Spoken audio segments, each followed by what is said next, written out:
Hare Hare Hare Krishna Krishna Krishna Hare Hare Hare Rama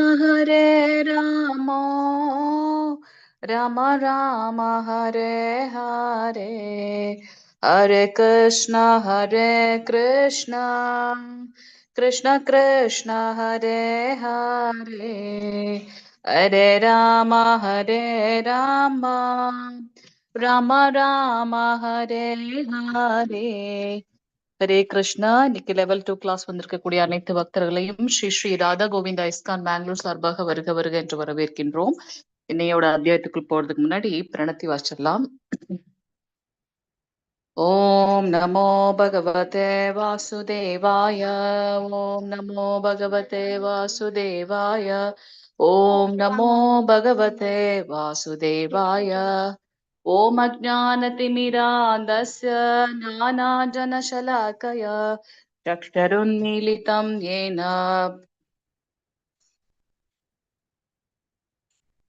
तस्मै श्रीगुरवे नमः. श्रीचैतन्यमनोभीष्टं स्थापितं येन भूतले स्वयं रूप कथा मह्यं तथादिस्वपदान्तिहं वन्देऽहं श्रीगुरो श्रीयुतकमलं श्रीगुरोन् वैष्णवां च श्रीरूपं साग्रजातं सहगण रघुनाथान्वितं तं सजीवं साद्वैतं सावधूतं परिजन सहितं श्रीकृष्ण चैतन्य देवं श्रीराधा कृष्ण बादान् सहगण ललिता श्री विशाखान्वितां च हे कृष्णा करुणा सिन्धु दीनबन्धो जगद्वदे गोपेश गोपिका कान्त राधा कान्त नमस्तुते तप्त काञ्चन गौरांगी राधे वृन्दावनेश्वरी वृषभानुसुतदेवी प्रणमामि हरिप्रिये वाञ्छकल्पतरुभ्यश्च कृपा सिन्धुभ्य एव च पतितानां पावनेभ्यो वैष्णवेभ्यो नमो नमः. नमो महावदन्याय कृष्णप्रेमप्रदायते कृष्णाय कृष्णचैतन्य नाम्ने गौरत्विषे नमः. नमो ब्रह्मण्यदेवाय को ब्रह्मणहिताय च जहतिताय कृष्णाय गोविन्दाय नमो नमः. गुरवे गौरचन्द्राय राधिकायै ततालये कृष्णाय कृष्णभक्ताय तद्भक्ताय नमो नमः.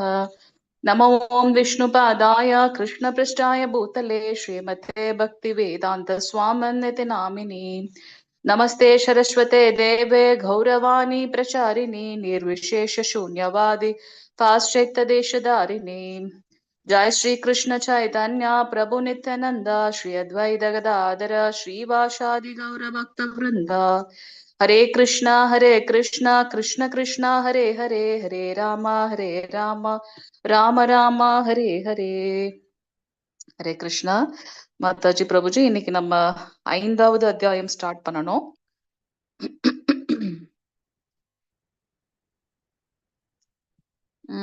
ஹரே கிருஷ்ணா. யார் வாசிக்கிறீங்க? ஹரே கிருஷ்ணா. ஸ்கிரீன் தெரியுதுங்களா மாதாஜி பிரபுஜி? ஹரே கிருஷ்ணா. தெரியுது மாதாஜி, தெரியுது. ஓகே, ஜெய மாதாஜி வந்துட்டீங்களா? ஓகே, நான் இதுல இருக்கிறதுனால எனக்கு தெரியல. ஏன்னா நான் ஸ்கிரீன் ஷேர் பண்றதுனால யார் வந்திருக்கான்னு தெரியல. நீங்க ஸ்டார்ட் பண்றீங்களா மாதாஜி? ஸ்டார்ட் பண்ணுங்க மாதாஜி. பண்றேன் மாதாஜி. அத்தியாயம் 5, கர்மயோகம், கிருஷ்ண உணர்வில் செயல். அர்ஜுன உவாச்ச சந்நியாசம் கர்மணாம் கிருஷ்ண புனர்யோகம் சம்சசி யச்ரேய ஏதையோர் ஏகம் தன்மே ப்ருஹுஷு நிஷிதம்.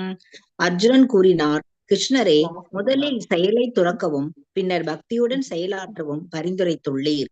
இவ்விரண்டில் சிறந்த நன்மையை தருவது எது என்பதை தயவு செய்து தெளிவாக விளக்குவீராக. பொருளுரை. பகவத்கீதையின் இந்த 5ஆம் அத்தியாயத்தில் வரட்டு மன கற்பனையை விட பக்தி தொண்டில் செயலாற்றுவதே சிறந்தது என்கிறார் பகவான். வரட்டு மன கற்பனையை விட பக்தி தொண்டு எளிதானது. ஏனெனில் இயற்கையிலேயே திவ்யமான இது ஒருவனை விளைவுகளிலிருந்து விடுவிக்கின்றது. 2ஆம் அத்தியாயத்தில் ஆத்மாவை பற்றிய ஆரம்ப அறிவும் ஜட உடலில் அதன் பிணைப்பும் விளக்கப்பட்டது. புத்தியோகம் எனப்படும் பக்தி தொண்டின் மூலம் இந்த பௌதீக பந்தத்திலிருந்து வெளியேறுவது எப்படி என்பதும் அங்கே விளக்கப்பட்டது. 3ஆம் அத்தியாயத்தில் ஞானத்தின் தளத்தில் நிலை பெற்றவனுக்கு செய்ய வேண்டிய கடமைகள் எதுவும் இல்லை என்று விளக்கப்பட்டது.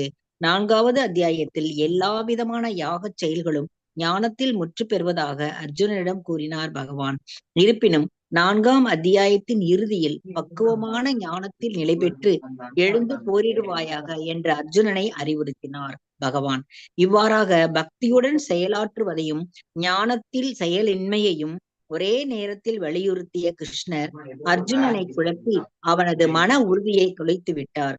புலன்களால் செய்யப்படும் அனைத்து செயல்களையும் முற்றிலுமாக நிறுத்தி விடுவதே ஞானத்தின் துறவு என்று அர்ஜுனன் எண்ணிக்கொண்டிருந்தான். ஆனால் பக்தி தொண்டில் செயலாற்றினால் செயல் நிறுத்தப்படுவது எங்கனம்? வேறு விதமாக கூறினால் அர்ஜுனனை பொறுத்தவரையில் செயலும் துறவும் ஒன்றுக்கொன்று ஒத்து போகாதவையாக தோன்றுவதால் சந்நியாசியம் என்றால் எல்லா விதமான செயல்களிலிருந்தும் முழுமையாக விடுபட்டிருப்பது என்று எண்ணுகிறான். முழு ஞானத்துடன் செயல்படுதல் விளைவுகளுக்கு அப்பாற்பட்டது என்பதால் அது செயலின்மைக்கு ஒப்பானது என்பதை அர்ஜுனன் அறியவில்லை போல தோன்றுகிறது. எனவே செயலை முற்றிலும் துறந்து விடுவதா அல்லது முழு அறிவுடன் செயல்படுவதா என்று வினவுகிறான் அர்ஜுனன். ஹரே கிருஷ்ணா மாதாஜி. ஹரே கிருஷ்ணா மாதாஜி. பிரணாம் மாதாஜி. எக்ஸ்பிளைன் பண்ணுங்க மாதாஜி. இதுல அர்ஜுனன் சொல்றார் மாதாஜி. அதாவது கிருஷ்ணர்கிட்ட கேட்கிறார் அர்ஜுனர் நீங்க முதல்ல செயலை துறக்கணும்னு சொல்றீங்க, அப்புறம் பக்தியுடன் செயலாற்றவும் அப்படின்னு சொல்றீங்க. இதுல எது நன்மை தரும், அதை எனக்கு தெளிவா விளக்குங்கன்னு சொல்றாரு. இதுல ஒவ்வொரு அத்தியாயத்திலையும் என்னென்ன சொல்லியிருக்காங்க, எதை விளக்கியிருக்காங்கன்னு சொல்றாங்க. இந்த 5வது அத்தியாயத்துல இந்த கற்பனை இருக்கக்கூடாது. அதை விட பக்தி தொண்டுதான், பக்தி தொண்டு நம்ம செயலாற்றினாதான் பகவானை நம்ம அடைய முடியும் அப்படின்னு பகவான் அதாவது பக்தி தொண்டுல செயலாற்றணும்னு சொல்றாரு பகவான். இது இந்த கற்பனை பண்ணிட்டு இருக்க கூடாது. கற்பனையை விட நம்ம கற்பனைனா நிறைய என்னென்னவோ கற்பனை பண்ணுவோம். ஆனா அதை விட பக்தி தொண்டுதான் சிறந்தது அப்படின்னு சொல்றாங்க. இது பக்தி தொண்டு பண்ணா நம்ம ஜட இயற்கையில பௌதிக உலகத்துல வாழ்ற எல்லா மனிதருக்கும் எல்லா விளைவுகள், அவங்களுக்கு நடக்கிற எல்லா விளைவுகள்ல இருந்தும் விடுவிக்கிறது அப்படின்னு சொல்றாங்க. நம்ம இரண்டாம் அத்தியாயத்துல ஏற்கனவே பார்த்தோம், ஆத்மா வேறு உடல் வேறு, இதெல்லாம் நம்ம பார்த்தோம். அதுக்கப்புறம் புத்தி யோகம் அப்படின்னா என்ன, அதுவும் விளக்கப்பட்டாங்க. புத்தி யோகம்னா பௌதிக உலகத்துல இருந்து நம்ம புத்தியை எப்படி வெளியேறுவது அப்படின்னு சொல்லிட்டு. அதே மாதிரி 3வது அத்தியாயத்துல ஞானத்தில் நிலை, ஞானத்துல அவன் செய்ய வேண்டிய என்னென்ன கடமைகள், ஞானத்துல பக்தி தொண்டுல ரொம்ப முன்னேறியவனுக்கு வேற கடமைகள் எதுவும் செய்ய வேண்டிய அவசியம் இல்லை அப்படின்னு சொல்றாங்க மாதாஜி. 4ஆம் அத்தியாயத்துல யாகத்தை பத்தி பார்த்தோம். போன அத்தியாயத்துல யாக செயல்கள்ல ரொம்ப ஞானம் பெற்ற அது அதாவது யாக செயல்கள்ல ஞானத்தில் முற்று பெறதாக அர்ஜுனன் கூறினார். அர்ஜுனர்கிட்ட பகவான் சொல்லியிருக்காரு. இந்த 4வது அத்தியாயத்தினானா இறுதியில ஞானம்னு என்ன, பக்குவமான ஞானத்துல இருக்கணும். அத மாதிரி நீ உன்னுடைய ஞானத்தை யூஸ் பண்ணி நம்ம எதுக்காக போரிடுறோம் அப்படின்னு நினைச்சு நீ போரிடு அப்படின்னு அர்ஜுனனை பகவான் வலியுறுத்துறாரு அப்படின்னாரு. சோ பக்தியா செயலாற்றணும். அதே மாதிரி ஞானத்தை நம்ம செயலின்மை, ஞானத்தை ஒரு பக்தியில தான் செலுத்தணும் அப்படின்னு சொல்றாரு கிருஷ்ணர். ஆனா இது அர்ஜுனருக்கு ரொம்ப குழப்பமா இருக்கு. என்ன செயல் செய்யறதா வேண்டாமா அப்படின்னு குழப்பிட்டு இருக்காரு. ஆனா பக்தி தொண்டுல பகவான் சொல்றாரு, அதை நம்ம என்ன செய்ய, பகவான் சொன்னா நம்ம என்ன சண்டை போடலாம் அப்படின்னா பகவானுடைய கட்டளையை கேட்டு நம்ம செய்யணும். செஞ்சா அது நல்லது அப்படின்னு சொல்றாங்க. அர்ஜுனனை இது மட்டும்தான் அர்ஜுனன் என்ன நினைக்கிறான்னா துறவு அப்படின்னு சொல்றாரு. துறவு அப்படின்னா அது என்ன, துறவு ஒன்றுக்கொன்று ஒத்து போகாது அப்படின்னு சொல்றாரு. துறவு சந்நியாசம் இது என்ன அப்படின்னு சொல்றாரு. அப்ப துறவுன்னு என்ன, எல்லா செயல்களில் இருந்தும் நம்ம விடுபட்டு போறதா. நீங்க ஏற்கனவே சொல்லிக்கங்க மாதாஜி, குடும்பத்துல இருக்கணும், குடும்பத்துல இருந்துகிட்டே சன்னியாசம் இருக்கணும் அப்படின்னு நீங்க துறவு வாழ்க்கை வாழலாம் நீங்க ஏற்கனவே சொல்லியிருக்கீங்க. சோ நம்ம இதெல்லாம் தெரிஞ்சு முழு ஞானத்துடன் நம்ம செயல்பட்டா எல்லா விளைவுகள்ல இருந்து நம்மளுக்கு எந்த இன்ப துன்பம் எதுவும் வந்தாலுமே நம்ம நிலையா எடுத்துக்குவோம். அதே மாதிரி விளைவுகளுக்கு அப்பாற்பட்டது அப்படின்னு சொல்றாங்க. அதே இப்ப ஆனா அர்ஜுனர் இன்னும் குழப்பமா தான் இருக்காரு.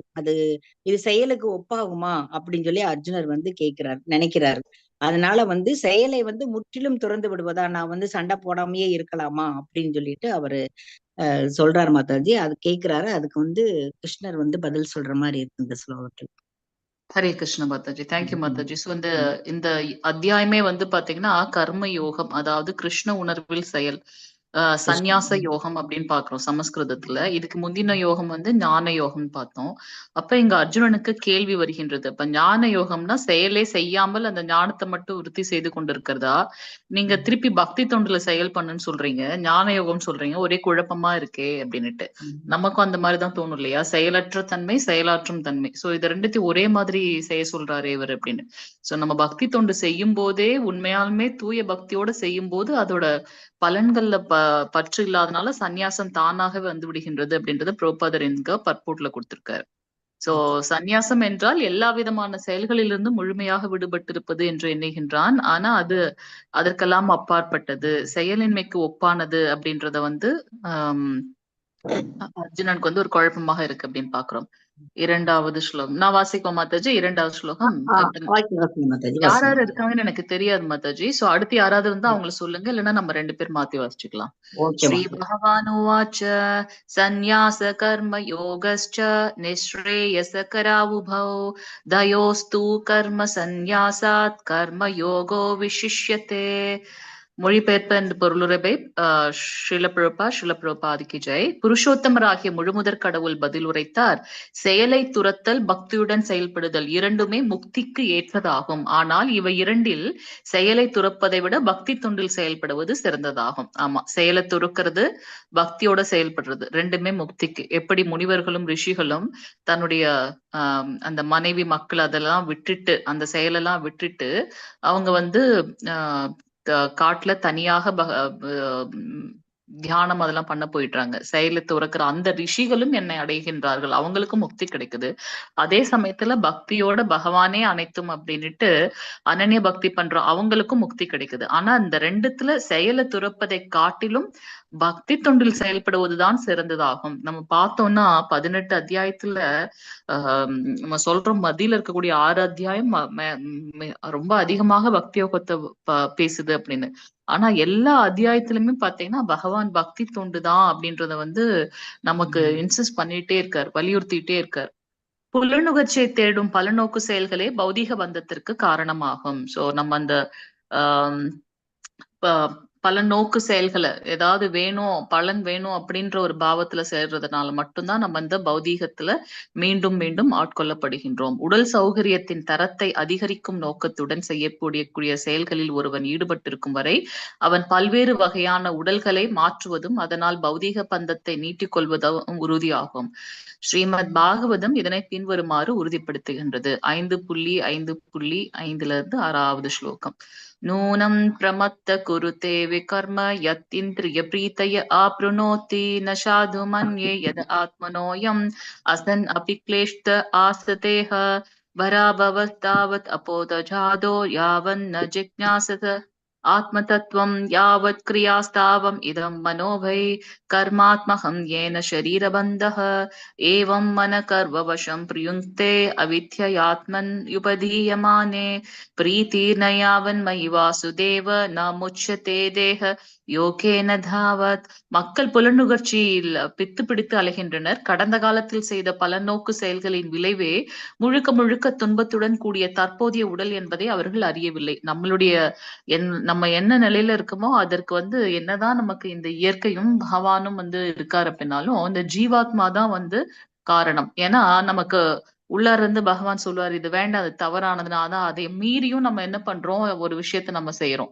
அப்ப அதோட பலனை நம்ம கண்டிப்பா அனுபவித்துதான் ஆக வேண்டும். சோ நம்மளுடைய இந்த பௌதீக பந்தங்களுக்கு ஜீவாத்மா தான் காரணம், நாம் தான் காரணம்ன்றதை புரிந்து கொள்ள வேண்டும்.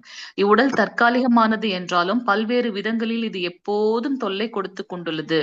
எனவே புலனுகர்ச்சிக்காக செயலாற்றுவது நல்லதல்ல. ஒருவன் தனது உண்மை நிலையினை பற்றி வினவாத வரை அவனது வாழ்க்கை தோல்வியுள்ளதாக கருதப்படுகின்றது. அவன் அந்த உண்மை உண்மை நிலையினை அறிந்து கொள்ளாதவரை பலநோக்கு செயல்களை செய்தாக வேண்டும். சோ நம்ம ஒரு ஆத்மா, இது ஒரு நிரந்தரமற்ற ஒரு உலகம், இங்க இருக்கிறதெல்லாம் துக்கம் நிறைந்தது, நம்ம வந்த வேலை முடிஞ்சு அதுல இருந்து பற்றற்று நம்ம கிளம்பணும் அப்படின்ற பாவம் வரும்போது நாம முக்தி அடைகின்றோம். இல்ல அப்படின்னாக்கா இதுலயே மீண்டும் உழன்று கொண்டே இருக்கின்றோம். மேலும் புலனுணர்ச்சி என்னும் உணர்வில் ஒருவன் மூழ்கியுள்ளவரை அவன் தனது உடல்களை மாற்றிக்கொண்டுதான் இருக்க வேண்டும். மனமானது பலநோக்கு செயல்களில் மூழ்கி இருந்தாலும் சரி, அறியாமையினால் பாதிக்கப்பட்டிருந்தாலும் சரி, வாசுதேவரின் பக்தி தொண்டின் மீதான அன்பை வளர்த்தல் அவசியம். அவ்வாறு செய்தால் மட்டுமே பௌதீக வாழ்க்கை என்னும் பிணைப்பிலிருந்து வெளியேற வாய்ப்பு கிட்டும். எனவே முக்தி அடைவதற்கு ஞானம், தான் இந்த உடல் அல்ல, ஆன்மீக ஆத்மா என்ற அறிவு மட்டும் போதுமானதல்ல. ஆன்மீக ஆத்மா என்ற நிலையில் செயலாற்ற வேண்டும். ஓகே, அந்த ஞானம் மட்டும் இருந்தா போதாது, அதை பிராக்டிக்கலா செயல்படுத்த வேண்டும். அதனாலதான் ஞான யோகத்தை காட்டிலும் தியான யோகம் சிறந்தது அப்படின்னு பாக்குறோம். இல்லையே பௌதிக பிணைப்பிலிருந்து தப்பிக்க முடியாது. கிருஷ்ண உணர்வில் செய்யப்படும் செயல்கள் பலனை நோக்கி செய்யப்படுபவை அல்ல. முழு ஞானத்துடன் செய்யப்படும் அச்செயல்கள் உண்மை ஞானத்தின் முன்னேற்ற பாதையை பலப்படுத்துகின்றன. ஆனால் கிருஷ்ண உணர்வில் ஈடுபடாமல் வெறுமனே பலநோக்கு செயல்களை துறக்கக்கூடிய கட்டுண்ட ஆத்மாவின் இதயம் உண்மையில் தூய்மை அடையாது. அவ்வாறு இதயம் தூய்மை அடையாத காரணத்தால் அவன் மீண்டும் பலநோக்கு தளத்தில் செயல்பட வேண்டி வரும். மறுபுறம் கிருஷ்ண உணர்வில் செய்யப்படும் செயல்கள் பல நோக்கு செயல்களின் விளைவுகளிலிருந்து ஒருவனை தானாக விடுபட செய்வதால் அவன் பௌதீக தளத்திற்கு இறங்கி வர வேண்டிய அவசியம் இல்லை. எனவே கிருஷ்ண உணர்வில் செயல்படுவது எக்கணமும் வீழ்ச்சியடையலாம் என்ற அபாயத்துடன் கூடிய துறவை காட்டிலும் எப்போதும் மேலானதே ஆகும். ஸ்ரீல ரூப கோஸ்வாமி தனது பக்தி ரசாமிர்த சிந்துவில் 1.2.258 உறுதி செய்துள்ளபடி கிருஷ்ண உணர்வற்ற துறவு பூரணமானதல்ல. எல்லா இடத்துலயும் கிருஷ்ணர் இல்லாத ஒரு இது, அவரை மையமாக கொண்டு செய்யாத எந்த ஒரு செயலும் பூரணமானது கிடையாது. பிராபஜங்கதயா புத்தியா ஹரி சம்பந்தி வஸ்துனஹ முமுஷூபி பரித்யாகோ வைராக்கியம் பல்கு கத்தியதே. முக்தி அடைய விரும்பும் நபர்கள் பரமபுருஷ பகவானுடன் தொடர்புடைய பொருள்களை பௌதிகமானவையாக எண்ணி துறக்கின்றான். யாரு நம்ம அந்த இதுல இருந்து கலங்கங்கள்ல இருந்து விடுபடன்னு நினைக்கிறோமோ, அப்ப இந்த பௌதீக விஷயமான எல்லாமே பாத்தீங்கன்னா அது பகவானுக்கு தொடர்பு இல்லாதது எல்லாமே பௌதிகமானது. அது என்னை இதுல பந்தப்படுத்தும் எண்ணி அதெல்லாம் நம்ம துறக்கின்றோம். எனவே அவர்களது துறவு முழுமையானதில்லை என்று கூறப்படுகின்றது. இருக்கக்கூடிய அனைத்தும் இறைவனுக்கு சொந்தமானது என்பதால் யாரும் எதன் மீதும் உரிமை கொண்டாடக்கூடாது என்னும் ஞானத்துடன் கூடிய துறவு முழுமையானதாகும். உண்மையில் யாருக்கும் எதுவும் சொந்தமில்லை என்பதை ஒருவன் உணர வேண்டும். அவ்வாறு உணர்ந்த பின்னர் துறவு என்ற கேள்விக்கு எங்கு இடம்?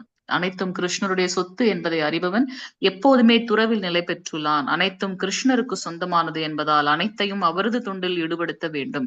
கிருஷ்ண உணர்வில் செய்யப்படும் இத்தகைய பக்குவமான செயல் மாயாவாத பள்ளியை சார்ந்த சந்நியாசியின் எத்தகைய செயற்கையான துறவையும் விட பன்மடங்கு சிறந்ததாகும். சோ நாம கிருஷ்ண உணர்வில் செய்யக்கூடிய செயல்கள் தான் மிகவும் பக்குவமானது. மற்றது அனைத்தும் நம்ம வேற விஷயங்கள்ல பந்தப்படுத்தும், அதாவது இந்த பௌதிக விஷயங்கள்ல பந்தப்படுத்தும் அப்படின்னு பாக்குறோம். ஹரே கிருஷ்ணா மாதாஜி. வேற யாராவது ஜாயின் பண்ணிருக்கீங்களா மாதாஜி? ஹரே கிருஷ்ணா. பார்ட்டிசிபென்ட்ஸ்ல பாருங்க எத்தனை பேர் இருக்கும். நம்ம 3 பேர் தானா? கண்ணம்மாள் மாதாஜி. ஓகே மாதாஜி, அப்ப நீங்க வாசிங்க. 2 ஸ்லோகங்கள். 2 ஸ்லோகங்கள். ஞேய ச நித்ய சந்நியாசி யோ ந த்வேஷ்டி ந காங்க்ஷதி நித்வந்தோ விஹி மகாபாகோ சுகம் பந்தாத் பிரமுச்யதே. எவன் ஒருவன் தனது செயல்களின் விளைவுகளில் விருப்பு வெறுப்பு அற்றவனோ அவனே நிரந்தரமான சந்நியாசி ஆவான். பலம் பொருந்திய புயங்களை உடைய அர்ஜுனா, எல்லா இருமைகளிலிருந்து விடுபட்டுள்ள அத்தகையோன் பௌதீக பந்தங்களை எளிதில் வென்று முழுமையாக முக்தி அடைகிறான். அதாவது தனது செயல்கள்ல ஒரு செயல் செய்யறோம், அதுல விருப்பு வெறுப்பு அது இல்லாதவன் இருக்கிறானோ அவன் தான் சன்னியாசி. அது மாதிரி அர்ஜுனா, நீ இருமைகளிலிருந்து விடுபட்ட நீ அந்த மாதிரி, அதனால நீ பௌதீக பந்தங்களை சீக்கிரம் எளிதில் வென்று நீ முக்தி அடைகிறாய் அப்படின்னு சொல்லி சொல்றார் மாதாஜி.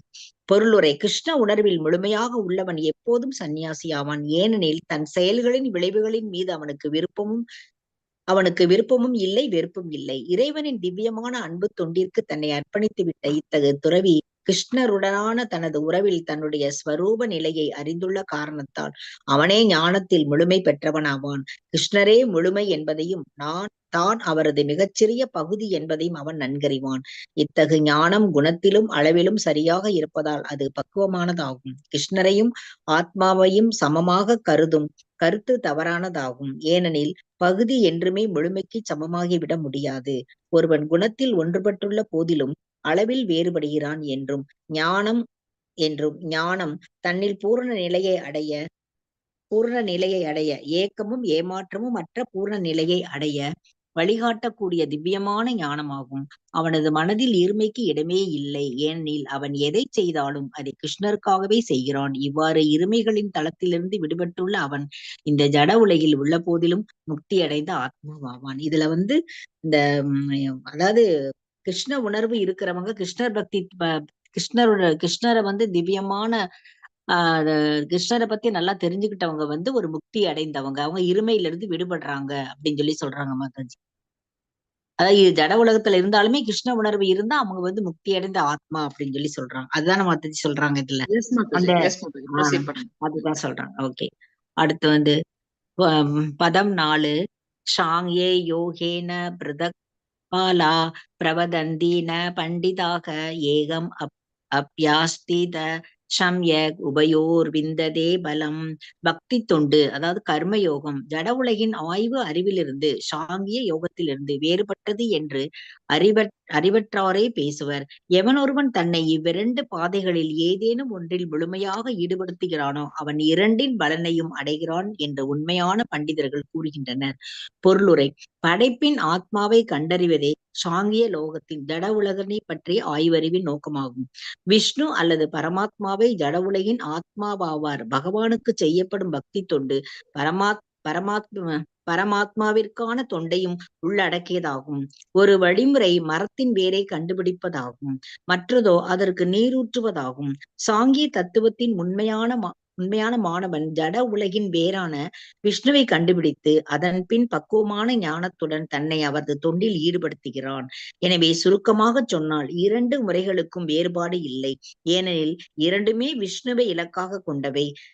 இறுதி இலக்கை அறியாதவரை சாங்கிய யோகமும் கர்மயோகமும் ஒன்றல்ல என்று கூறுவர். ஆனால் அறிவுடையோர் இந்த வெவ்வேறு வழிமுறைகளின் ஒரே நோக்கத்தை அறிவர். இதுல சாங்கிய யோகம் கர்மயோகம் இது ரெண்டுமே வேறுபட்டதுன்னு அறிவில்லாதவங்க பேசுவாங்க. ஆனா இந்த ரெண்டுல ஏதாவது ஒரு பாதையில முழுமையா ஒருத்த ஈடுபடுறானோ அவன் இந்த ரெண்டுக்குள்ள பலனையும் அடைகிறான் அப்படின்னு சொல்றாங்க மாதாஜி. அதாவது என்ன பக்தி தொண்டு, பரமாத்மாவிற்கு பக்தி தொண்டு ரெண்டுமே ஒண்ணுதான். ஒரே இப்ப ஒரு மரத்துக்கு ஒரு மரத்தினுடைய வேரை உள்ள போய் நம்ம ரொம்ப ஆழமா போனாதான் கண்டுபிடிக்க முடியும். அது மாதிரி அதை கண்டுபிடிச்சிட்டா அதுக்கு அந்த மரத்துக்கு வேர்லதான் நம்ம தண்ணி எல்லாம் ஊத்துவோம். தண்ணி ஊத்துனா அது நல்லா வளர்ந்துரும். அது ஒண்ணு மட்டும் போதும் அப்படின்னு சொல்றாங்க. அதே மாதிரி அது என்னது வேர் விஷ்ணு. அந்த விஷ்ணுவை தெரிஞ்சு நம்ம அவங்களுக்கு பக்குவமான ஞானத்துடன் தொண்டு புரிஞ்சோன்னு சொன்னா நம்மளுக்கு இரண்டு இந்த சாங்கிய முறை கர்மயோகம் இந்த ரெண்டுல இருக்கிற பலன்களை அவன் அடைகிறான். ஆனா அறிவில்லாதவங்க தான் இதை ரெண்டுமே வேறுபட்டது அப்படின்னு சொல்றாங்க மாதாஜி. ஆனா இந்த ரெண்டு அறிவுடையவங்க இந்த ரெண்டுமே வழிமுறை வேறு வேறு வழிமுறைகள். ஆனா ஒரே நோக்கம்தான். என்னது? பகவானை அடையிறது. பக்தி தொண்டு புரிஞ்சு பகவான் அடையணும் அப்படின்னு சொல்றாங்க மாதாஜி. எஸ் மாதாஜி, ப்ரொசீட் பண்ணுங்க. அடுத்தது யத் சாங்யை பிராப்யதே ஸ்நானம் தத் யோகேரபி கம்யதே ஏகம் சாங்கியம் ச யோகம் ச பஷ்யதி. எவன் ஒருவன் சாங்கிய யோகத்தினால் அடையக்கூடிய அதே நிலை பக்தி தொண்டினாலும் அடையக்கூடியதே என்பதை அறிந்து சாங்கிய யோகத்தையும் பக்தி தொண்டையும் சமநிலையில் காண்கிறானோ அவனே உள்ளதை உள்ளபடி காண்பவனாவான். பொருளரை: தத்துவ ஆராய்ச்சியின் உண்மை நோக்கம் வாழ்வின் இறுதி இலக்கை கண்டறிவதே. வாழ்வின் இறுதி இலக்கு தன் உணர்வே என்பதால் இவ்விரண்டு வழிகளால் அடையப்படும் முடிவுகளுக்கிடையில் வேறுபாடு இல்லை.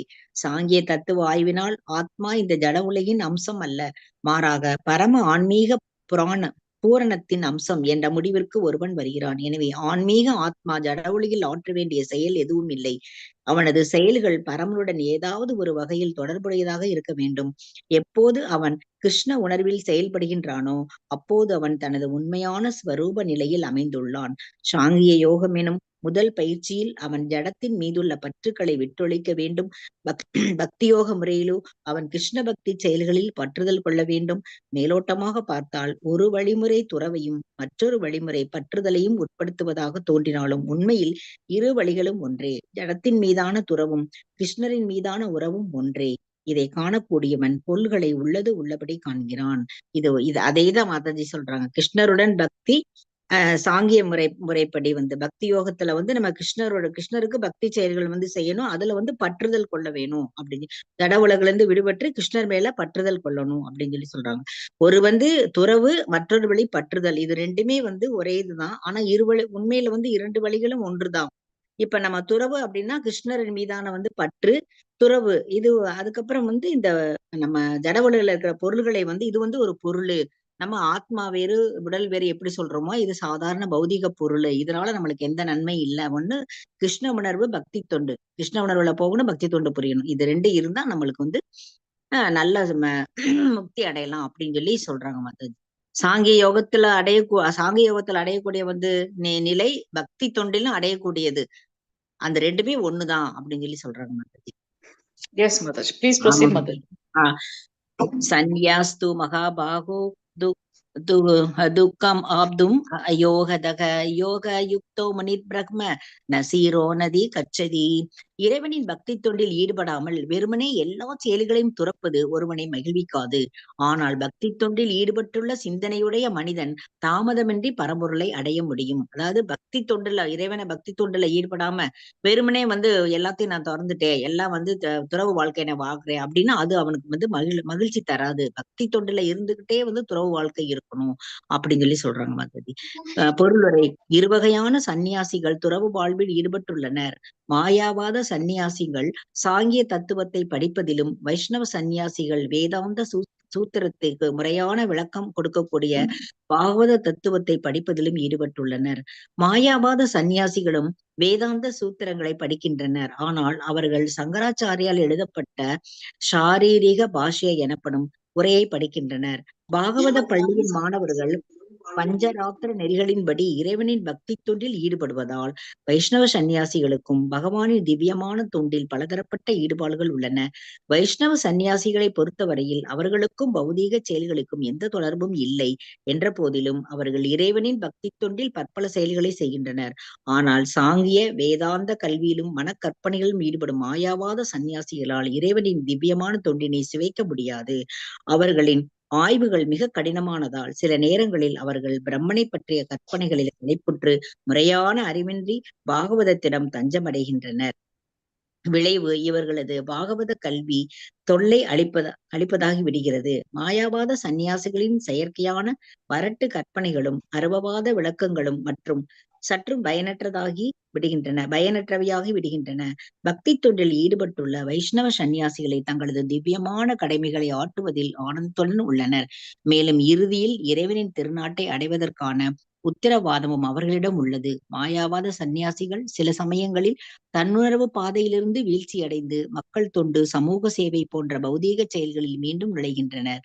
அச்செயல்கள் பௌதீக ஈடுபாடுகளே. எனவே எது பிரம்மன், எது பிரம்மன் அல்ல என்பதை பற்றிய வரட்டு கற்பனைகளில் ஈடுபட்டிருக்கும் சந்நியாசிகள் பற்பல பிறவிகளுக்கு பின் கிருஷ்ண பக்திக்கு வரலாம் என்ற போதிலும் அவர்களை காட்டிலும் கிருஷ்ண பக்தியின் செயல்களில் ஈடுபட்டுள்ள வைஷ்ணவர்கள் தன்னிலையில் உள்ளனர் என்பதே முடிவு. இதுல வைஷ்ணவர்கள் கிருஷ்ண பக்தி உள்ளவங்க, மாயாவாதிகள் சாங்கிய தத்துவத்தை, அவங்களும் எல்லாமே வேதாந்த சூத்திரம் எல்லாமே படிப்பாங்க. ஆனா இவங்க வைஷ்ணவர்கள் கிருஷ்ணருக்கு பக்தி தொண்டு புரிஞ்சு அவங்க முக்தி அடைகிறாங்க அப்படின்னு சொல்றாங்க. அதே இவங்க என்ன பண்ணுவாங்கன்னா, இந்த மாயாவாதிகள் கற்பனையிலே இருப்பாங்க. எது பிரம்மா, இது பிரம்மன் அல்ல அப்படின்னு அதுலயே ஆராய்ச்சியிலே கற்பனையிலே பண்ணி அவங்க பக்தி தொண்டை மறந்துடுவாங்க.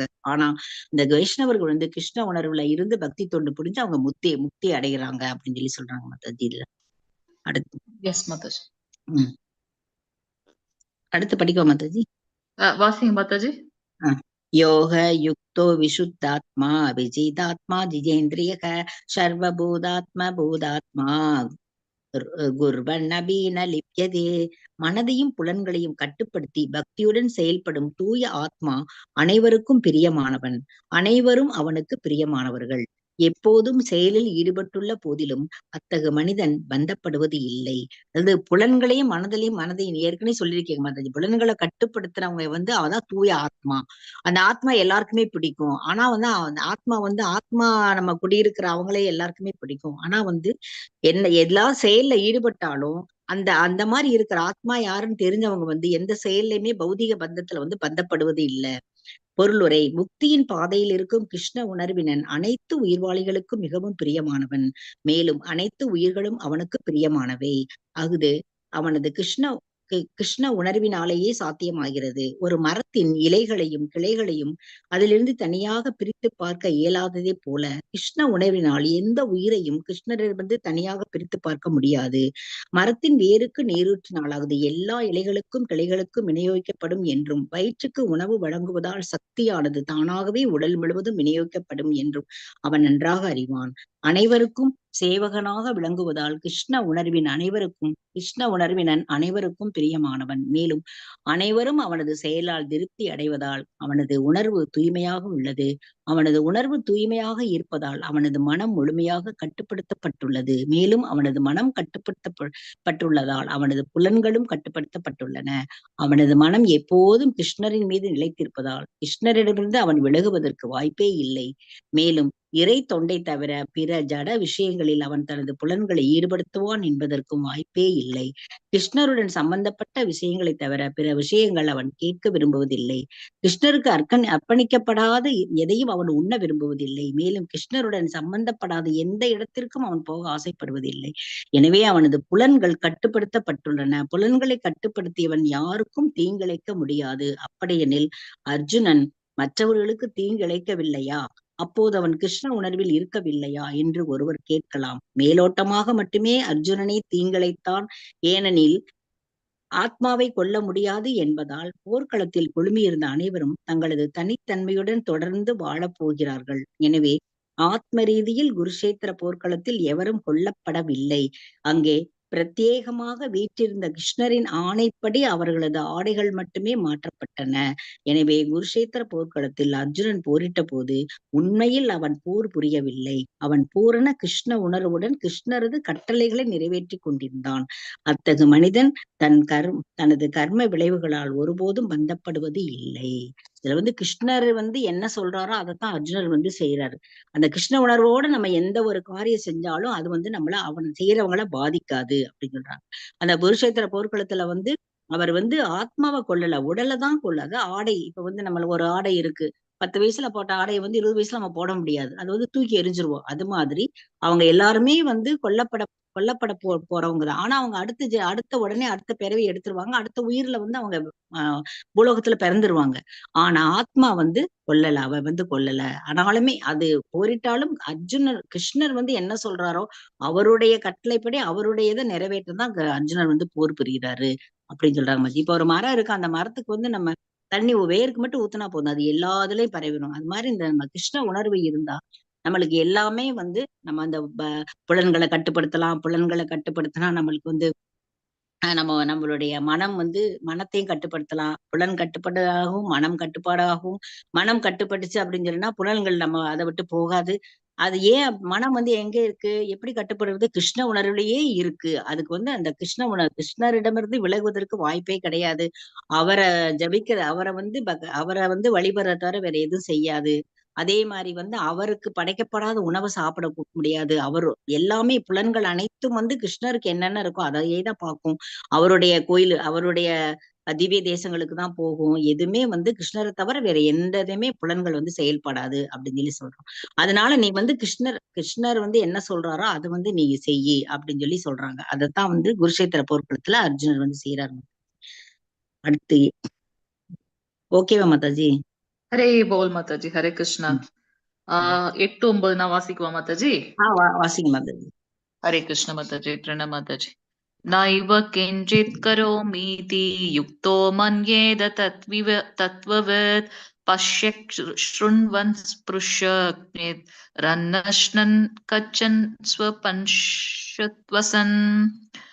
प्रलपन् विसृजन् कृष्णन् अनुन्मिषन् निमिषन्नपि इन्द्रियाणीन्द्रियार्थेषु वर्तन्त इति तारयन्.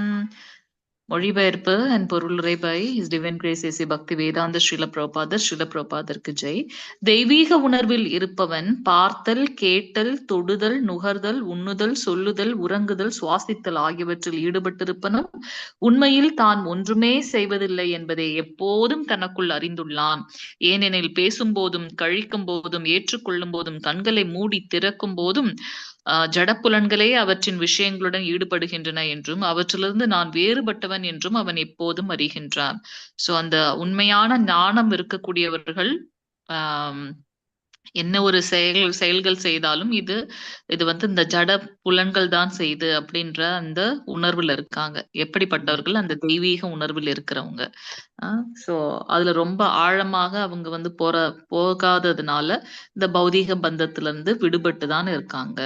நான் இதெல்லாம் இந்த ஜட புலன்கள் செய்து இதை நான் செய்யலன்ற அந்த பாவத்துல இருக்காங்க.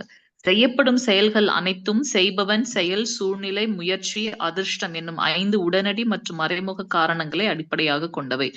என்ன ஒரு செயல் செய்தாலும் 5 விஷயங்கள் தேவைப்படுது. என்னென்ன அந்த 5 விஷயங்கள்? அந்த செயலை செய்யறதுக்கு ஒரு ஆள் தேவைப்படுது இல்லையா, அந்த செய்பவன். அது அந்த செயல் என்ன நம்ம செய்யறோன்றது ஒரு செயல். அந்த செயல் செய்யக்கூடிய அந்த சூழ்நிலை, அதற்காக நாம் செய்யக்கூடிய முயற்சி, அதிர்ஷ்டம். சோ இதெல்லாம் சேர்ந்து செய்பவன், செயல், சூழ்நிலை, முயற்சி, அதிர்ஷ்டம், இந்த 5ம் சேர்ந்து மறைமுக காரணங்களாக இருக்கு. இதை தவிர்த்து நம்ம பார்த்திருக்கோம், நம்மளுடைய பகவத்கீதையில பார்த்திருக்கோம். அந்த செயலை செய்யக்கூடியவன் உள்ள இருந்து பரமாத்மா வந்து நமக்கு சாங்ஷனிங் பண்றாங்க. அந்த மாதிரி அந்த 5 விஷயங்கள் தனியாக இருக்கு. இதெல்லாம் மறைமுக காரணங்கள். தனது நிலையில் தூய்மையாக இருக்கும் கிருஷ்ண உணர்வினனுக்கு எந்த செயலுடனும் எந்தவித தொடர்பும் இல்லை. நம்ம எப்போதும் பகவானுடைய பக்தி தொண்டில் இருக்கிறதுனால நமக்கு எந்த தொடர்பும் கிடையாது பௌதீக ரீதியாக.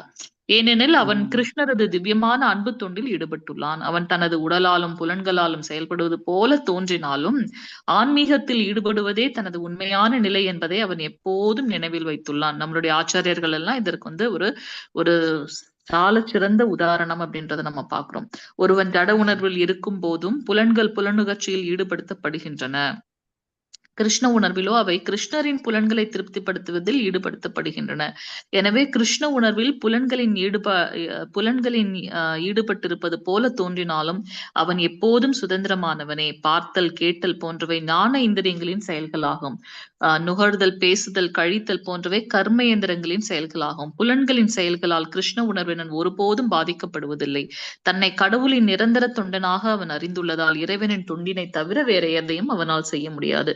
தூய்மையான கிருஷ்ண பக்தன் பகவான் கிருஷ்ணருக்கு மட்டுமே பணிகளை செய்ய முடியும். மற்றதெல்லாம் வந்து பௌதீகமான சார்ந்த விஷயங்களை அவங்க ஒருபோதும் செய்ய மாட்டார்கள். அவங்க ஏன்னா கிருஷ்ண உணர்விலேயே இருக்காங்க. அவங்க செய்யற செயலும் நமக்கு வந்து பௌதீகமாக தோன்றும். ஆனால் அது அந்த பௌதீக பந்தத்துல இருந்து அவங்க விடுபட்டு அந்த செயல்களை செய்யறாங்க அப்படின்றத புரிந்து கொள்ளலாம். இதற்கு சிறந்த உதாரணம் நம்மளுடைய ஆச்சாரியர்கள் நம்ம பாக்குறோம். பிரபுபாதர் கூட பாத்தீங்கன்னா ரத்த யாத்திரை எல்லாம் பண்ணார். எதற்காக அப்படின்னாக்கா அதன் மூலமாக கிருஷ்ண பக்தியை மற்ற எல்லோருக்கும் எடுத்து சொல்றதுனால. பகவான் 18வது அத்தியாயத்துல சொல்லியிருக்கார், இந்த ஞானத்தை எனக்கும் அந்த ஜீவாத்மாவுக்கும் உள்ள அந்த உறவை எவனொருவன் எடுத்து கூறுகின்றானோ அவன் மிகவும் பிரியமானவன் எனக்கு அப்படின்றத சொல்லியிருக்கார். சோ அதனால நம்ம அந்த ஹரே கிருஷ்ணா மகாமந்திரத்தை சொல்றது, அப்புறம் வந்து பக்தியோட செயல்களை செய்யறது நம்ம மட்டும் தூய்மைப்படுத்தாது, நம்மை சுற்றி இருக்கக்கூடியவர்களும் கண்ணுக்கு புலப்படாத பற்பல உயிர்களையும் வந்து இந்த அவங்களுடைய அந்த நிலையிலிருந்து மேல் நோக்கி ஆன்மீக முன்னேற்றத்தில் எடுத்து சொல்றது அப்படின்றத பாக்குறோம். 10வது ஸ்லோகம். பிரம்மன் யாதாய கர்மாணி சங்கம் த்யக்த்வா கரோதி யஹ லிப்யதே ந ச பாபேன பத்மபத்ரமிவாம்பசாஹ. பற்றின்றி தனது கடமைகளை செய்து பலன்களை பரமபுருஷ பகவானுக்கு அர்ப்பணிப்பவன் தாமரையில எவ்வாறு நீரால் தீண்டப்படுவதில்லையோ அது போல அவன் பாவ விளைவுகளால் தீண்டப்படுவதே இல்லை. அவங்க பௌதீகத்திலேயே இருந்து அவங்களுடைய கடமைகளை செய்தாலும் ஆனா அந்த பௌதீக பந்தம் அவங்களுக்கு கலங்கம் ஏற்படாது. ஏன்னா அவங்க கிருஷ்ண உணர்வுல செயல்ல செய்யறாங்க. சோ தாமரையில தண்ணிலே இருந்தாலும் தண்ணில இருந்து அது மேல் நோக்கி, அதாவது தீண்டப்படாம இருக்குது இல்லையா, அது போல நம்மளும் இந்த பௌதிகத்துல செயல்கள் செய்தாலும் பாவ விளைவுகள் நம்மளை தீண்டாது. இங்கே பிரம்மணி என்றால் கிருஷ்ண உணர்வில் என்று பொருள். சோ பிரம்மணி அப்படின்னாக்கா கிருஷ்ண உணர்வில். பகவான 3 நிலையில நம்ம புரிந்துக்கிறோம். பரபிரம்மம், பரமாத்மா, பரமபுருஷர். சோ கிருஷ்ண உணர்வில் நாம் செய்யக்கூடிய செயல்கள் அனைத்தும் பிரம்மணி. முக்குணங்களின் மொத்த கலவை பிரதான என்று அழைக்கப்படுகின்றது. அதன் வெளிப்பாடே இந்த ஜட உலகம். நம்ம இது பாகவதத்துல டீட்டெயிலா படிப்போம். எப்படி நம்ம பீஷ்மதேவர் சாரி பிரம்மதேவர் இந்த சிருஷ்டி பண்ணும்போது அந்த அந்த பகவானுடைய அந்த அவ்வியக்தத்துல இருந்து ஒன்னொன்னா வெளியில வரும்போது மகத்தத்துவத்துல ஒரு ஒரு மந்திரங்களை சொல்லி அவர் சிருஷ்டி பண்றாரு அப்படின்றத ரொம்ப டீட்டெயிலா படிப்போம். சோ இங்க இந்த முக்குணங்களோட கலந்த கலவை பிரதானன்னு அழைக்கப்படுகின்றது. அந்த பிரதானம்ன்றதோட அது எப்படி இருக்கும் அப்படின்னாக்கா இந்த ஜட உலகமாக இருக்கு. சர்வம் ஹேகத் பிரம்ம மாண்டூக்கிய உபனிஷத்துல தஸ்மாத் ஏதத் பிரம்ம நாம ரூபம் அன்னம் ச ஜாயத்தே முண்டக உபனிஷத் 1.1.9 எனும் வேத வாக்கியங்களும் மமயோனிர் மகத் பிரம்ம எனும் பகவத்கீதையின் 14.3 வாக்கியமும் இவ்வுலகில் இருப்பவை அனைத்தும் பிரம்மனின் புறத்தோற்றங்களே என்று குறிப்பிடுகின்றன. இந்த உலகத்துல இருக்கிறது எல்லாமே பிரம்மனோட புறத்தோற்றங்கள். அதுதான் பகவான 3 நிலையில புரிந்து கொள்கின்றோம் இல்லையா? சோ பிரம்மம் அந்த இருக்கக்கூடிய அனைத்தும் அவருடைய புறத்தோற்றங்கள். மேலும் விளைவுகள் வெவ்வேறு விதத்தில் தோன்றியுள்ள போதிலும் அவை காரணத்திலிருந்து வேறுபடாதவை. அனைத்தும் பரபிரம்மனான கிருஷ்ணருடன் தொடர்புடையதே என்றும் அதனால் அனைத்தும் அவருக்கு மட்டுமே சொந்தமானவை என்றும் ஈஷோபனிஷத்தில் கூறப்பட்டுள்ளது. எதை எடுத்தாலும் அதோட மூலம் பகவானா தான் இருக்கு. இங்க எதுவுமே நாம நம்மளோடதுன்னு சொந்தம் கொண்டாடவே முடியாது. இப்ப நம்ம ஒரு புதுசா ஒண்ணு உருவாக்குறோம் அப்படின்னாக்கா அதோட மூலப்பொருட்கள் இங்க இந்த லோகத்துல இருந்து தானே நம்ம எடுக்கிறோம். சோ இதை சிருஷ்டி பண்ணது பகவான். சோ பகவானுக்கு சொந்தமானது அற்றதுன்னு நம்ம எதுவுமே சொல்ல முடியாது. அனைத்தும் அவருக்கு சொந்தமானது.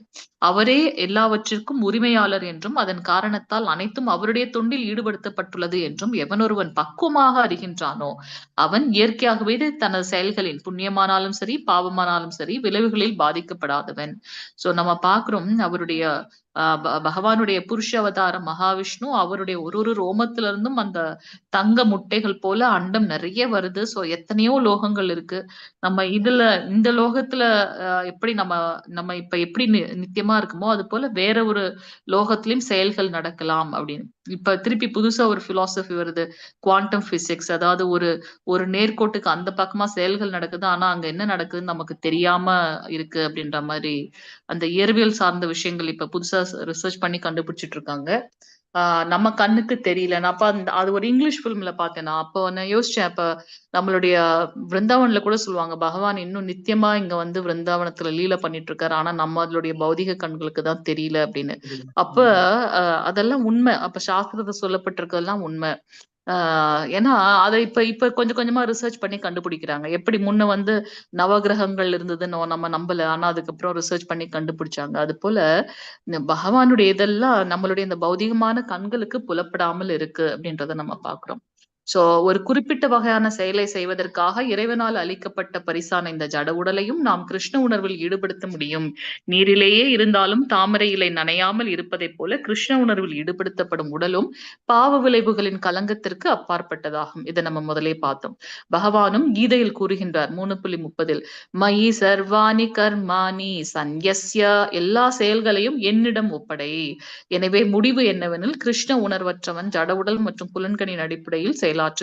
ஆனால் கிருஷ்ண உணர்வினனோ யாருக்கெல்லாம் கிருஷ்ண உணர்வோடு செய்யறாங்களோ கிருஷ்ண பக்தனோ அவங்க உடல் கிருஷ்ணருடைய சொத்து அப்படின்றதுனால அந்த உடலை கிருஷ்ணருடைய சேவையில் ஈடுபடுத்த வேண்டும்ன்ற ஞானத்துல அவங்க செயல்படுகின்றார்கள் அப்படின்னு பாக்குறோம். 11வது ஸ்லோகம். காயேன மனசா புத்யா கேவலைரிந்திரியரைபி யோகின கர்ம குர்வந்தி சங்கம் த்யக்த்வாத்ம சத்தயே.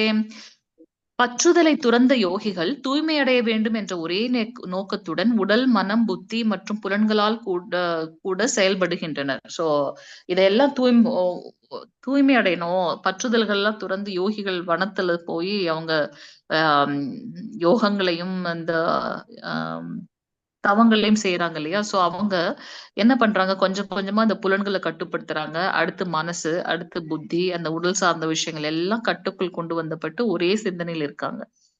ஒருவன் கிருஷ்ணரது புலன்களை திருப்தி செய்வதற்காக கிருஷ்ண உணர்வில் செயலாற்றும் போது உடல் மனம் அறிவு அல்லது புலன்களால் செய்யப்படும் அனைத்து செயல்களும் ஜடக்கலங்கங்களிலிருந்து தூய்மை அடைகின்றன. கிருஷ்ண பக்தனது செயல்களிலிருந்து எவ்வித ஜட விளைவுகளும் ஏற்படுவதில்லை. எனவே சத் ஆச்சார எனப்படும் தூய்மைப்படுத்தப்பட்ட செயல்கள் கிருஷ்ண உணர்வில் செயல்படுவதால் எளிதாக நிறைவேற்றப்படுகின்றன.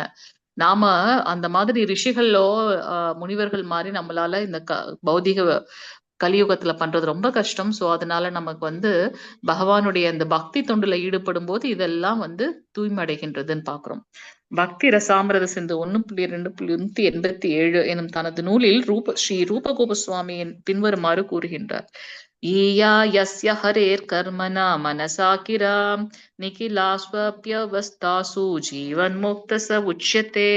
தனது உடல், மனம், அறிவு மற்றும் சொற்களின் மூலம் கிருஷ்ண உணர்வில், அதாவது கிருஷ்ணரின் தொண்டில் ஈடுபட்டுள்ளவன் பெயரளவிலான பௌதீக செயல்களை செய்யும் போதிலும் ஜீவன் முக்த, பௌதீக உலகிலும் முக்தி பெற்ற நிலையில் வாழ்பவன் என்று அழைக்கப்படுகின்றான்.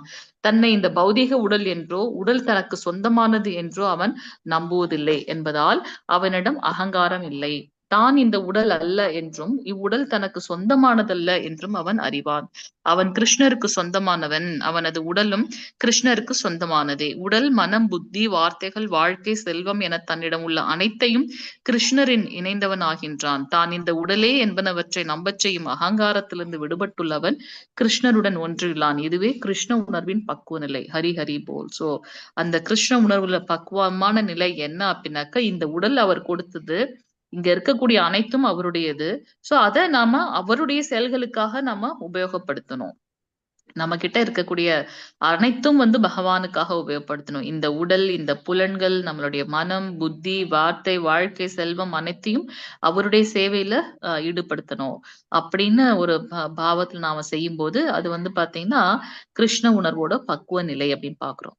யுக்த கர்ம பலம் தியக்த்வா சாந்தி மாப்னோதி நைஷ்டிகீம் அயுக்த காமகாரேன பலே சக்தோ நிபத்யதே. பக்தியில் உறுதியாக உள்ள ஆத்மா எல்லா செயல்களின் பலன்களையும் எனக்கே அர்ப்பணிப்பதால் பூரண அமைதியையே அடைகின்றான். ஆனால் தெய்வீகத்துடன் இணையாதவனோ தனது முயற்சியின் பலனை அனுபவிக்கும் பேராசையில் பந்தப்படுகின்றான். பக்தியோடு நாம் செயல்கள் செய்யும் போது அந்த பூரணமான அமைதியை அடைகின்றோம். நாம் இத்தனை ஓடிக்கொண்டிருக்கிறதோட பலன் என்ன? ஆனந்தம் வரணும். அந்த ஆனந்தத்தின் மூலமாக அமைதி கிடைக்குதுன்னு பாக்குறோம். ஆனா அந்த பக்தியோட நாம செயல்கள் செய்யும் போது அந்த மன அமைதி கிடைக்குது. தெய்வீகத்தோட எப்படிப்பட்ட அமைதி? அது பூரணமான அமைதி. ஆனா அந்த தெய்வீகத்தோட இணையாம தான் தோன்றித்தனமாக நான் எனக்காக சந்தோஷத்துக்கு அனுபவிக்கிறேன் அப்படின்ற மாதிரியான முயற்சியில எவன் ஒருவன் ஈடுபடுகின்றானோ அவன் பேராசையில் பந்தப்படுகின்றான். கிருஷ்ண உணர்வில் இருப்பவனுக்கு உடல் உணர்வில் இருப்பவனுக்கும் உள்ள வேறுபாடு என்ன அப்படின்னாக்கா, கிருஷ்ண உணர்வினன் கிருஷ்ணரிடமும், உடல் உறவினன் தனது செயல்களின் பலன்களிலும் பற்றுதல் கொண்டிருப்பதே. கிருஷ்ண உணர்வுல இருக்கவன் கிருஷ்ணருக்காக பண்றான், உடல் பற்றுதல் இருக்கவங்க உடலுக்காக பண்றாங்க. கிருஷ்ணரிடம் பற்றுதல் கொண்டு அவருக்காக செயல்களில் நிச்சயமாக முக்தி அடைந்தவன் ஆவான். அவன் தனது செயல்களின் பலன்களில் எவ்வித ஏக்கமும் கொள்வதில்லை. இருமையின் உணர்வில் செயல்படுவதே, அதாவது பூரண சத்தியத்தின் ஞானமின்றி செயல்படுவதே செயலின் பலன்களின் மீதான ஏக்கத்திற்கு காரணம் என்று பாகவதத்தில் விளக்கப்பட்டுள்ளது. நம்ம எப்ப இந்த பரம உண்மை, அதாவது பகவானுடைய நித்தியமான ஒரு ஆத்மா நான் அப்படின்ற அந்த உணர்வு இருக்கும்போது நாம நம்மளுடைய செயல்கள் எல்லாத்தையும் அவருக்காகவே செய்யறோம். இதெல்லாம் ஒரு நித்தியமற்ற தற்காலிகமானது அப்படின்ற உணர்வு வரும்போது நம்ம இந்த பௌதிகமான பிணைப்புகள்ல ஈடுபட மாட்டோம். ஆனா இதுக்கு ரிவர்ஸ்டா இருக்கிறவங்க தென் இந்த பிறப்பு இறப்பு சுழற்சியிலே நம்ம உழன்று கொண்டிருப்போம். புருஷோத்தமரான கிருஷ்ணரே பரம பூரண உண்மை. கிருஷ்ண உணர்வில் இருமை கிடையாது. இருப்பவை எல்லாமே கிருஷ்ண சக்தியின் படைப்பே. கிருஷ்ணர் நன்மையின் உருவம். எனவே கிருஷ்ண உணர்வின் செயல்கள் பூரண தலத்தில் செய்யப்படுபவை. அவர் பூரணம். அவருக்காக நாம் செய்யக்கூடிய செயல்களும் பூரணம். அவர் நித்தியமானவர். அப்ப அவரை நம்ம சாட்டிஸ்ஃபை பண்றதுதான் நம்மளுடைய நித்தியமான தொண்டு. அப்ப அதுல நாம கஷ்டப்படுறோம் அப்படின்றதே இல்லை. ஆனா பௌதிகமான விஷயத்துல எந்த ஒரு செயல் செய்தாலும் இன்பம் ஒண்ணு இருந்துச்சுனாக்கா துன்பம் ஒன்று இருக்கு அப்படின்னு பாக்குறோம். திவ்யமான அச்செயல்களுக்கு பௌதீக விளைவுகள் கிடையாது. அதனால் ஒருவன் கிருஷ்ண உணர்வில் அமைதி நிறைந்தவனாக இருக்கின்றான். ஆனால் புலனுகர்ச்சிக்கான லாபக்கணக்கில் மூழ்கியவன் அந்த அமைதியினை பெற முடியாது. கிருஷ்ணருக்கு புறம்பே ஏதும் இல்லை என்பதை அமைதி மற்றும் அச்சமின்மையின் தலம். இதனை உணர்வதே கிருஷ்ண உணர்வின் ரகசியம் ஆகும். கிருஷ்ணரை தவிர்த்து வேற எதுவுமே கிடையாது. அவரே வந்து நித்தியமான அமைதியை அடையக்கூடிய வழி அப்படின்ற ம், இது நம்ம பார்க்குறோம். பயம், குரோதம், காமம் இதெல்லாம் இல்லாம இருக்கிறது வந்து பக்தனுடைய ஒரு குவாலிட்டிஸ் அப்படின்னு சொல்லிட்டு. ஸோ இங்க கிருஷ்ண உணர்வோட ரகசியம் என்ன அப்படின்றத பார்த்தோம். அதாவது நம்முடைய செயல்களை கிருஷ்ணருக்காக பண்றது. அப்படி செய்யறது சந்நியாச யோகம் அப்படின்றத பார்க்குறோம். மாதாஜி 13ல இருந்து 15 வரைக்கும் வாசிங்க Mataji. Okay Vijaya okay. Mataji 13 to சர்வ 15. சர்வ கர்மாணி மனசா சந்நியாஸ்தே சுகம் வசி நவத்வாரே புரே தேகி நைவ குர்வான காரையன். உடலுடைய ஆத்மா தனது இயற்கையை கட்டுப்படுத்தி மனதால் எல்லா செயல்களையும் துறந்து விடும் போது செய்யாமலும் செயலுக்கு காரணமாகாமலும் 9 கதவுகளை கொண்ட நக நகரில் பௌதிக உடலில் இன்பமாக வசிக்கின்றான். பொருளுரை: உடலை அடைந்த ஆத்மா 9 கதவுகளை கொண்ட நகரில் வசிக்கின்றான். உடலின் உடலின் செயல்கள் அதன் குறிப்பிட்ட இயற்கை குணங்களால் தாமாகவே நடத்தப்படுகின்றன.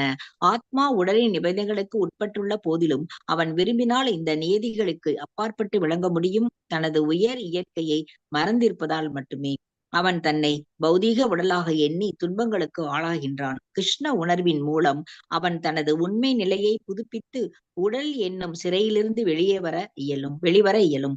எனவே கிருஷ்ண உணர்வை ஏற்றுக்கொண்டவுடன் உடல் சார்ந்த செயல்களிலிருந்து ஒருவன் முழுமையாக விடுபடுகின்றான். அவனுடைய எண்ணங்கள் மாற்றப்பட்டு கட்டுப்பாடுகளுடன் கூடிய வாழ்வில் 9 வாயில்களை கொண்ட நகரில் இன்பமாக வாழ்கிறான். 9 வாயில்கள் பின்வருமாறு விளக்கப்படுகின்றன. நவத்வாரே புரே தேகி கம்சோலேலாயதே பகி வஷி சர்வஸ்ய லோகஸ்ய ஸ்தாவரஸ்ய சரஸ்யச. உயிர்வாளியின் உடலில் வாழும் பரமபுருஷ பகவான் பிரபஞ்சம் எங்கிலும் உள்ள உயிர்வாளிகளை கட்டுப்படுத்துபவர். உடல் 9 வாயில்களை, 2 கண்கள், 2 காதுகள், 2 நாசித்துவாரங்கள், 1 வாய், மலவாய், பாலுறுப்பு ஆகியவற்றை உடையது. கட்டுண்ட நிலையில் உள்ள உயிர்வாளி தன்னை உடலுடன் அடையாளம் காண்கின்றான். ஆனால் அவன் தனக்குள் இருக்கும் இறைவனுடன் தன்னை அடையாளம் காணும் போது உடலினுள் உள்ள போதிலும் இறைவனைப் போல சுதந்திரமானவன் ஆகின்றான். வேதாஸ் வதர உபனிஷத் 3.18. எனவே கிருஷ்ண உணர்வினன் ஜட உடலின் அகச்செயல்கள் புறச்செயல்கள் இரண்டிலிருந்து விடுதலை பெற்றவனாவான். ந கிருத்வம் ந கர்மாணி லோகஸ்ய சுருஜதி பிரபுகு ந கர்ம பல சம்யோகம் ஸ்வபாவஸ்து பிரவர்த்ததே. உடல் என்னும் நகரத்தின் நாயகனான ஆத்மா செயல்களை உண்டாக்குவது இல்லை, செயல்படுமாறு மக்களை தூண்டுவதும் இல்லை, செயல்களின் பலன்களையும் உண்டாக்குவது இல்லை. இவையெல்லாம் ஜட இயற்கையின் குணங்களால் செயலாற்றப்படுவையே. பொருளுரை: முழுமுதற் கடவுளின் சக்திகளில் இயற்கையில் ஒன்றான உயிர்வாளி அவரது கீழ்நிலை இயற்கையான ஜடத்திலிருந்து வேறுபட்டவன் என்பதும் பின்வரும் 7ஆம் அத்தியாயத்தில் விளக்கப்படும். உயர் இயற்கையான ஆத்மா நினைவிற்கெட்டா காலத்திலிருந்து எப்படியோ ஜட இயற்கையின் தொடர்பில் உள்ளது. பலதரப்பட்ட செயல்களுக்கும் அவற்றின் எதிர் விளைவுகளுக்கும் உயிர்வாளியின் தற்காலிக சரீரமே, ஜடத்தின் தனமே காரணம். இத்தகு கட்டுண்ட சூழ்நிலையில் வாழ்பவன் அறியாமையினால் தன்னை உடலென கருதி தனது உடலால் செய்யும் செயல்களின் விளைவுகளால் துன்பப்படுகிறான். நினைவு கெட்டாத காலத்திலிருந்து சேர்த்து வைத்துள்ள அறியாமையே உடல் சார்ந்த சுக துக்கங்களுக்கு காரணம். உயிர்வாளி உடலின் செயல்களிலிருந்து விடுபட்ட உடனே விளைவுகளிலிருந்து விடுபடுகிறான். உடல் என்னும் நகரத்தில் வசிக்கும் வரை அவன் அதன் நாயகனாக தோன்றுகிறான். ஆனால் உண்மையில் அவன் உடலின் உரிமையாளனும் அல்ல, அதன் செயல்களையும் விளைவுகளையும் கட்டுப்படுத்துபவனும் அல்ல. அவன் பௌதீக கடலின் நடுவே வாழ்க்கையினும் போராட்டத்தில் தத்தளித்துக் கொண்டிருப்பவன். தன்னை அலைக்கழிக்கக்கூடிய கடலின் அலைகளை அவனால் கட்டுப்படுத்த முடியவில்லை. நீரிலிருந்து கரையேறுவதற்கு திவ்யமான கிருஷ்ண உணர்வே சிறந்த தீர்வாகும். இது மட்டுமே அவனை எல்லா சிக்கல்களிலிருந்தும் காக்கும். ந தத்தே கஷ்யசித் பாபம் ந சைவ சுக்ருதும் விபுகு அஜ்ஞானேனாவ்ருதம் ஞானம் தேன முஹ்யந்தி ஐந்தவ. அச்செயலின் பாவ புண்ணியத்தை புருஷரும் ஏற்பது இல்லை. ஜீவனின் உண்மை ஞானம் அறியாமையினால் மறைக்கப்பட்டுள்ளது. இந்த அறியாமையே ஆத்மாவின் மயக்கத்திற்கு காரணமாகும். பொருளுரை: விபு என்னும் சமஸ்கிருத வார்த்தைக்கு அளவற்ற ஞானம், செல்வம், வலிமை, புகழ், அழகு, துறவு ஆகியவை நிரம்பிய பரம புருஷர் என்று பொருள். அவர் பாவ புண்ணியங்களால் பாதிக்கப்படாமல் தன்னில் திருப்தி உடையவராக விளங்குகிறார். எந்த ஒரு ஆத்மாவின் குறிப்பிட்ட சூழ்நிலையையும் அவர் உண்டாக்குவது இல்லை. இல்லை. ஆனால் அறியாமையால் மயங்கிய ஆத்மா வாழ்வின் குறிப்பிட்ட சூழ்நிலையில் வைக்கப்பட விரும்புகிறான். இவ்வாறாக அவனுடைய செயல்களும் விளைவுகளும் சங்கிலி தொடரை போல தொடர்கின்றன. உயர் இயற்கையான ஆத்மா ஞானம் நிறைந்தவன் ஆவான். இருப்பினும் அவனது சக்தி ஓர் எல்லைக்கு உட்பட்டதால் அவன் அறியாமையால் பாதிக்கப்படக்கூடியவன். பகவான் சர்வசக்தி உடையவர். ஆனால் ஆத்மா அப்படிப்பட்டவன் அல்ல. கடவுள் விபு அளவற்ற ஞானம் உடையவர். ஆனால் ஆத்மாவோ அணுவை போன்றவன். ஆத்மாவிடம் உயிர் சக்தி இருப்பதால் தனது சுய விருப்பப்படி ஆசைப்படுவதற்கான தகுதி அவனிடம் உள்ளது. அந்த ஆசை சர்வ சக்தியுடைய பகவானால் மட்டுமே நிறைவேற்றப்படும். எனவே உயிர்வாளி தனது விருப்பங்களால் மயக்கப்பட்டிருக்கும் போது அவ்விருப்பங்களை நிறைவேற்றிக் கொள்ள இறைவன் அனுமதிக்கின்றான். ஆனால் ஆத்மாவின் விருப்பத்தால் உண்டான ஒரு சூழ்நிலையின் செயல்களுக்கும் விளைவுகளுக்கும் கடவுள் என்று பொறுப்பாளி அல்ல. மயங்கிய நிலையில் உடலில் வசிக்கும் ஆத்மா தன்னை பௌதீக உடலுடன் அடையாளம் காண்பதால் வாழ்வின் நிலையற்ற இன்ப துன்பங்களுக்கு உட்படுகிறான். மலரின் அருகில் இருப்பதால் அதன் நறுமணத்தை நுகர இயல்வது போல பரமாத்மாவாக எப்போதுமே ஆத்மாவுடன் இருக்கும் இறைவனால் தனிப்பட்ட ஆத்மாவின் விருப்பங்களை அறிய முடியும். ஆசையே ஆத்மாவை கட்டுண்டிருக்க செய்யும் சூட்சும ரூபம். ஆத்மாவின் தகுதிக்கேற்ப கடவுள் அவனது ஆசைகளை நிறைவேற்றுகிறார். மனிதன் விரும்புகிறான், இறைவன் நடத்துகிறார். தனது ஆசைகளை நிறைவேற்றும் சர்வசக்தி தனிப்பட்ட ஆத்மாவிடம் இல்லை. ஆனால் கடவுளால் எல்லா ஆசைகளையும் நிறைவேற்ற இயலும். அனைவருக்கும் சமமாக விளங்கும் கடவுள் சிறிதளவு சுதந்திரத்தையுடைய ஆத்மாவின் ஆசைகளில் தலையிடுவது இல்லை. இருப்பினும் யாரேனும் கிருஷ்ணரை விரும்பினால் அவனின் மீது தனி கவனம் செலுத்தக்கூடிய பகவான் அவன் தன்னை வந்தடைவதற்கும் நித்திய ஆனந்தத்துடன் வாழ்வதற்கும் ஆசைப்படுவதற்கும் உற்சாகப்படுத்துகிறார். எனவே வேத வாக்கியம் உறுதி செய்கின்றது. ஏஷ உவ்யேவ சாது கர்ம காரயதி தம் தம் யம் ஏப்யோ லோகப்ய உன்னிநீஷதே ஏஷ உ ஏவா சாது கர்ம காரயதி யம் அதோ நினீஷதே. உயிர்வாளிகள் ஏற்றம் பெறுவதற்கான கடவுள் அவர்களை புண்ணிய காரியங்களில் ஈடுபடுத்துகிறார். நகரத்திற்கு செல்வதற்காக அவர்களை கடவுள் பாவ காரியங்களில் நரகத்திற்கு செல்வதற்காக அவர்களை கடவுள் பாவ காரியங்களில் ஈடுபடுத்துகிறார். கௌஷதீகி உபனிஷத் 3.8 அக்யோ ஜந்துரு அனீஷ்யோயம் ஆத்மன சுக துக்கையோ ஈஸ்வர பிரேரிதோ கச்சேத் ஸ்வர்க்கம் வாஷ் அப்ரவம் ஏவச்ச. ஆத்மா தனது சுக துக்கத்திற்கு இறைவனை முழுமையாக சார்ந்துள்ளான். மேகம் காற்றினால் விரட்டப்படுவதைப் போல இறைவனின் இச்செயல் அவன் ஸ்வர்க்கத்திற்கோ நரகத்திற்கோ போகலாம். எனவே உடல் பெற்ற ஆத்மா தனது நினைவிற்கெட்டாத காலத்தில் கிருஷ்ண உணர்வை தவிர்ப்பதற்கு எழுந்த ஆசையினால் தனது சொந்த மயக்கத்திற்கு காரணமாகிறான். விளைவு நித்தியமான ஆனந்த அறிவுடன் விளங்க வேண்டிய அவன் இறைவனுக்கு தொண்டாற்றல் என்னும் தனது ஸ்வரூபத்தை அர்ப்பணத்தால் மறந்து மாயையினால் சிறைப்படுத்தப்பட்டுள்ளான். மேலும் அறியாமையின் ஆதிக்கத்தால் தனது கட்டுண்ட நிலைக்கு இறைவனே காரணம் என்றும் நினைக்கின்றான். வேதாந்த சூஸ்திரமும் 2.1.34 இதை உறுதி செய்கின்றது. வைஷம்ய நைக்ருண்யே ந சாபக்ஷேத்வா ததாஹி தர்ஷயதி. இறைவன் விருப்பு வெறுப்புடன் இருப்பதாக தோன்றினாலும் அவர் யாரையும் வெறுப்பதும் இல்லை, விரும்புவதும் இல்லை. ஹரே கிருஷ்ணா. நல்லா இருக்கு Mataji. Mataji, thank you so much Mataji. Hare okay Krishna. Mataji. நிறைய நம்ம இது பண்ணுவோம் இல்லையா? ஆமா மாதாஜி, 15 மினிட் படிச்சிட்டோம். ஓகே மாதாஜி. சந்நியாச யோகம். சோ கிருஷ்ண உணர்வில் நாம் செய்யக்கூடிய செயல் அப்படின்னு பார்த்தோம். நீங்க கடைசியா வாசிச்ச இந்த 3 இதுல இந்த உடல் என்பது ஒரு நகரம் போன்றது. இந்த நகரத்திற்கு 9 வாயிற்கதவுகள் இருக்கு. நம்ம பக்தி தொண்டுல ஈடுபடும் போது இந்த வாயிற்கதவுகள் எல்லாமே வந்து பிரகாசமாக இருக்கு அப்படின்றத நம்ம பாக்குறோம். சோ கிருஷ்ண உணர்வோடு நம்மளுடைய செயல்கள் இருக்கணும் அப்படின்றத நம்ம பார்க்கணும். வேற ஏதாவது நீங்க சொல்லணும்னா சொல்லுங்க மாதாஜி, உங்களுடைய கருத்து. அதான் மாதாஜி, எல்லாமே வந்து நீங்க சொன்னீங்கல்ல, கிருஷ்ணர் உணர்வு தான், கிருஷ்ணர் தான் நம்ம இது பண்ணணும். அது நல்லா ஒவ்வொரு பதத்திலயும் நல்லா எக்ஸ்பிளைன் பண்றாங்க மாதாஜி. இதை நம்ம நல்லா இருக்கு. ஓகே மாதாஜி. ஓகே நேற்று இது பண்ண முடியல. நம்ம நாளைக்கு கிளாஸ்ல வந்து, நாளைக்கு இல்ல அடுத்த வாரம் இல்லையா இதோட. ஓகே மாதாஜி. வாஞ்சகல்பதருப்யஸ்ய கிருபா சிந்துபே ஏவ ச பதிதானாம் பாவனேப்யோ வைஷ்ணவேப்யோ நமோ நமः. अनंत कोटि वैष्णव वृंद की जय. नामाचार्य श्रील हरिदास ठाकुर की जय.